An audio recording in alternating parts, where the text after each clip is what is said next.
So Ustad, I had a friend who recently lost a job and he's finding it really difficult to make sense of what happened.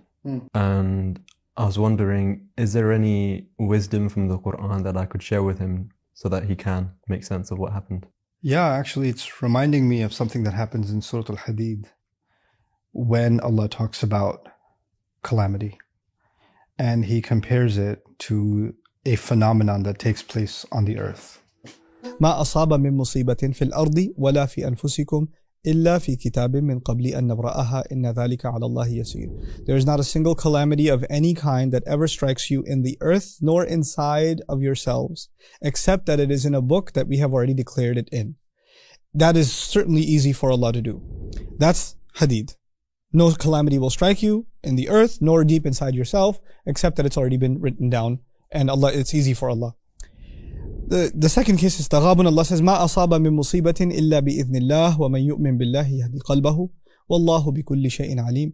There's not a single calamity of any kind that will ever strike you except by Allah's permission, by Allah's leave. And whoever were to believe in Allah, Allah will guide their heart, and Allah is all knowledgeable about everything. So it's interesting that in the first case, when Allah says not a single calamity will strike you, He added not in the land and not deep inside yourselves. Not in the earth and not inside yourselves.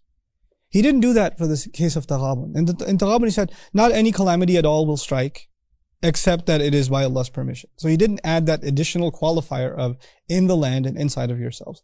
This is part of the beauty of the Quran in its sensitivity to context. Surah Al-Hadid, which is the one actually I want to talk to you about more. By the way, Surah Al-Teğabun, 64th surah, where Allah did not add fil ardi wala fi anfusikum, not in the land, not inside yourselves. He didn't add that piece. Is actually more brief in its account of faith. Surah Al-Hadid is much more expansive. And the previous ayat, listen to this. اعلموا أنما الحياة الدنيا لعب ولهو وزينة وتفاخر بينكم. You had better know that worldly life amounts to nothing more than games and entertainment and beautification and showing off to one another. وَتَكَاثُرٌ فِي الْأَمْوَالِ وَالْأَوْلَادِ, and sharing this desire to have more and more when it comes to money and kids.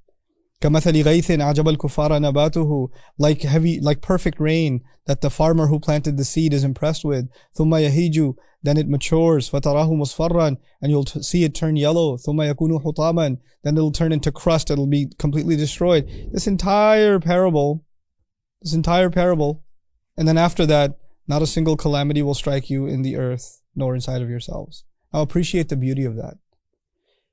Allah talked about what you like inside yourselves, which is what? Games, entertainment, beautification, showing off to each other, getting more and more in terms of money, isn't it? Stuff you have inside yourselves.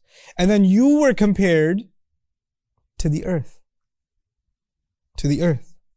Like a seed that's planted in the earth, and rain comes and it comes out, and that elaborate picture that's being painted, part of the ayah is about the earth, and part of the ayah is about yourself. How reflection on the earth is going to make you think about yourself. In the very next ayat, He says, not a single calamity will strike you in the earth and not inside yourselves, except that Allah has decreed it. Subhanallah. Like how beautifully the expressions are captured in the Quran and how they flow. You know, something is triggered in your mind, you're thinking about it, and Allah recaptures it in your mind just from these little expressions. This was the place to say it. There is no parable, there's no analogy in Surah Al-Teğabun. There's no discussion about what's going on deep inside of yourselves. That's not the conversation there. So He didn't mention it, subhanAllah. May Allah Azza wa Jal again help us appreciate the beauty, the perfection, the majesty of this divine word. And may Allah Azza wa Jal enlighten our hearts and our very beings with it. Barakallahu li wa lakum. Assalamu alaikum wa rahmatullahi wa barakatuh.